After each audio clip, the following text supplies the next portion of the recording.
کہ نبی علیہ السلام کے اوپر پہلی 5 آیات جو نازل ہوئی تھی وہ اسی سورت کی تھی. قرآن میں اس سورت کا نمبر 96 ہے، لیکن یہ مصحف کی ترتیب میں ہے.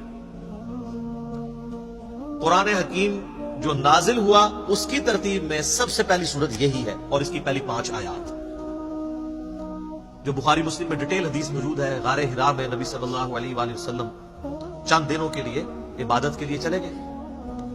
سیدہ عائشہ راویہ ہیں کہ نبی علیہ السلام کی زندگی کا جب 40واں سال شروع ہوا تو آپ کا دل دنیا کے کاموں سے اچاٹ ہو گیا، اور سیدہ ختیجہ سلام اللہ علیہا سے وہ کچھ کھانا وغیرہ بنوا کر تو وہ غار حرا میں عبادت کے لیے چلے جایا کرتے. یہ آپ کے بزرگ ہیں جو 40 سال تک بغیر کھائے پیے زندہ رہتے ہیں. اللہ کے نبی کو روٹی کی ضرورت پڑتی تھی، آپ کی بیوی باندھتے رہتی تھی.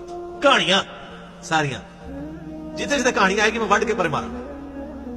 بخاری مسلم ہے کہ نبی اسلام کھانا سال لے کے جایا کرتے. تو آپ کے وہ تو کہتے ہیں بزرگ اتنے سال تک چلا کٹیا، نہ کچھ کھادا نہ پیتا. سب جھوٹ ہے. تو بخاری مسلم کے الفاظ ہیں کہ نبی علیہ السلام کہتے ہیں کہ اچانک ایک دن میرے سامنے انسانی شکل کے اندر فرشتہ نمودار ہوا. جبرائیل علیہ السلام آئے اور انہوں نے مجھے کہا اقرا، پڑھو. آپ علیہ السلام کہتے ہیں میں نے کہا ما انا بقاری، میں تو پڑھا ہوا نہیں. 3 دفعہ اس نے یہ ریپیٹ کیا تو نبی علیہ السلام نے کہا کہ میں تو پڑھا ہوا نہیں. تو پھر اس نے آپ علیہ السلام کو اپنے سینے سے لگا کر زور سے بھینچا اور اس کے بعد کہا کہ پڑھ. اقرأ بسم ربک الذی خلق، خلق الانسان من علق، اقرأ وربک الاکرم الذی علم بالقلم، علم الانسان ما لم يعلم. یہ 5 آیات. تو نبی علیہ السلام نے پھر یہ آیات پڑھی. اب اس میں ایک چیز مبہم ہے. اس کے بعد پھر وہ حدیث چلتی ہے کہ آپ علیہ السلام واپس آ گئے. سیدہ ختیجہ سے کہا مجھے کمبل اڑا دو. سیدہ ختیجہ نے پھر تسلی دی کہ اللہ کے نبی علیہ السلام آپ غریبوں کی مدد کرتے ہیں، مہمان نوازی کرتے ہیں، دکھ درد اور مصیبت زدہ لوگوں کے لیے بھاگ دوڑ کرتے ہیں. اللہ تعالیٰ آپ کو کبھی اکیلا نہیں چھوڑے گا. پھر وہ اپنے ایک قریبی کزن تھے ورقہ ابن نوفل جو عیسائی تھے لیکن موحد تھے، ان کے پاس لے گئی. نابینا ہو چکے تھے. انہوں نے نبی علیہ السلام کا جب ایکسپیرینس سنا تو انہوں نے کہا کہ آپ کو اللہ نے نبی بنایا اور عنقریب آپ کی قوم آپ کو یہاں سے نکال دے گی، اور میں اگر اس وقت تک زندہ رہا تو میں آپ کی مدد کروں گا. وہ خیر زندہ نہیں رہے، اس سے پہلے ہی فوت ہو گئے. تو اس میں الفاظ ہیں کہ آپ صلی اللہ علیہ وآلہ وسلم نے سیدنا ورقہ ابن نوفل جو سیدہ ختیجہ کے کزن تھے ان سے کہا کہ میری قوم مجھے نکال دے گی، تو مجھ سے بڑا محبت کرتے ہیں. ظاہر ہے کہ ایک شخص کی 40 سال کی زندگی میں وہ آنکھوں کا تارا ہے مکے کے لوگوں کا. تو اچانک انسان پریشان ہو جاتا ہے کہ یہ کیسا ممکن ہوگا کہ جو لوگ مجھ سے اتنی محبت کرتے ہیں وہ مجھے ریجیکٹ کر دیں گے. تو ورقہ ابن نوفل نے بڑی زبردست بات کی. انہوں نے کہا کیا محمد آپ سے پہلے جس نے بھی یہ توحید کی دعوت بلند کی ہے نا، یہ دعوت ہی ایسی ہے کہ مخالفین پھر اس کے ساتھ یہی شروع کرتے ہیں. اب اس کے اندر ایک بڑا خطرناک معاملہ ہے. آج کے دور میں اگر کوئی شخص ایسی توحید بیان کر رہا ہے کہ لوگ اس کے گلے میں ہار ڈال رہے ہیں اور وہ لوگوں کی آنکھوں کا تارا بن چکا ہے، تو آپ سمجھ لیں کہ وہ توحید بیان نہیں کر رہا جو قرآن کی توحید ہے.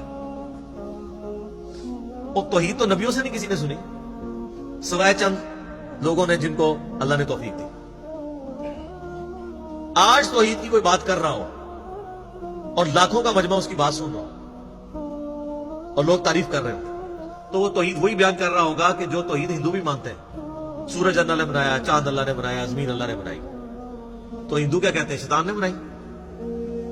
عیسائی کیا کہتے ہیں؟ فرعون نے بنائی. یہودی کیا کہتے ہیں؟ نمرود نے بنائی. نہیں، سارے کہتے ہیں اللہ نے. لیکن جیسے ہی وہ یہ کہے گا نا کہ اللہ کے علاوہ کسی کو مدد کے لیے نہیں پکارنا، یہ جو لوگ قبروں میں دفن ہیں جن کو آپ جا کے اپنی حاجتیں پیش کرتے ہیں، یہ کچھ نہیں کر سکتے.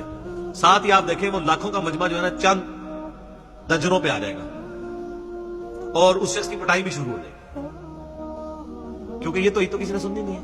یہ وہ ننگی تلوار ہے کہ جس سے سب بھاگتے ہیں.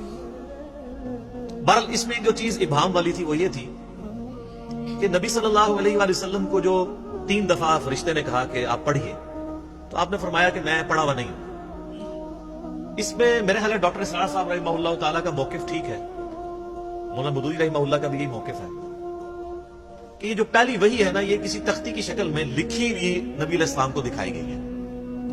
جب بھی آپ نے انکار کیا ہے پڑھنے سے، ورنہ تو چھوٹی عمر کا بچہ بھی ہو، اس کو کہا جائے کہ پڑھ، جو میں پڑھ رہا ہوں میرے پیچھے پیچھے کیا اور تیری زبان میں ہے، تو بچہ بھی پیچھے پیچھے دہرا دے گا، وہ مسئلہ ہے۔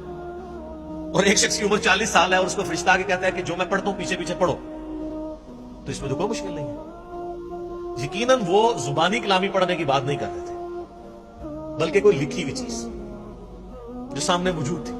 جب بھی آپ علیہ السلام نے کہا ماں انا بقاری، میں پڑھا ہوا نہیں ہوں، یعنی میں پڑھنا نہیں جانتا۔ یہ تو سورۃ العنکبوت میں ہے نا کہ اے نبی علیہ السلام، اس قرآن کے نزول سے پہلے نہ تو آپ دائیں ہاتھ سے کچھ لکھ سکتے تھے، نہ کسی کتاب میں کوئی چیز پڑھ سکتے تھے، ورنہ یہ چیز کافروں کو شک میں مبتلا کر دیتی۔ یہ قرآن آپ نے خود گھڑ لی۔